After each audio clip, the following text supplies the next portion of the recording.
You have various dragons, monsters, faces that you would never want to meet in a dark alley at night. Somehow or other, this Central European volume left Ahskenaz, Germany, northern France, and somehow was taken to Syria.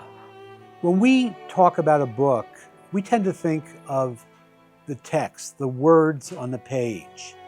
In fact, the book as an object can carry an enormous amount of meaning. Sometimes it has very little to do actually with the words that are recorded inside the text. Books are like people, and they really do have lives, and sometimes those lives can be quite unpredictable.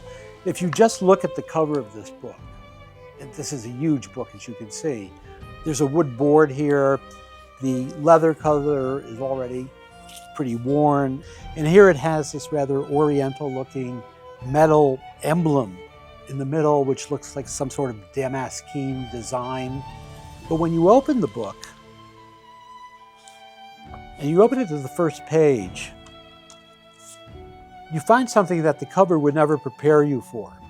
So, first of all, if you look at the text, you see that this is a Chumash. It's a Bible with the Torah in it. And then, when you look at this incredible panel that goes across the top of the page, you see that this is an initial word panel.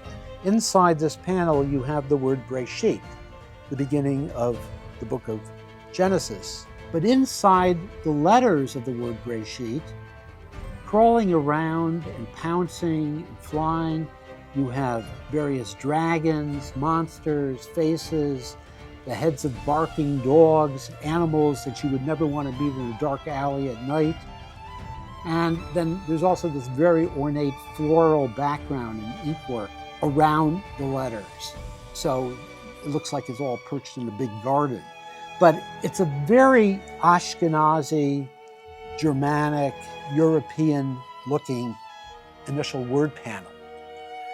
Now, that's where the story begins. So that here on this verse page, you're somewhere in Germany, northern France, the territory known as Ahskenaz. But then, as you go further, you find something even more interesting. So this page with this incredibly ornate pattern in which the last verses of Exodus are written, and they write them in these patterns because they don't have enough words in the verses to fill out the lines in a normal fashion. So instead, the scribe decides to do something beautiful and create this kind of geometric design. And here, you also have this little note on parchment that's been inserted into it, a little statement, Ani Hatzair Yosef Halevi Zalta Sfardi Tahor, Zachiti Basiti Leketer Zek Kricha Shnat Taryach Lebriat Olam.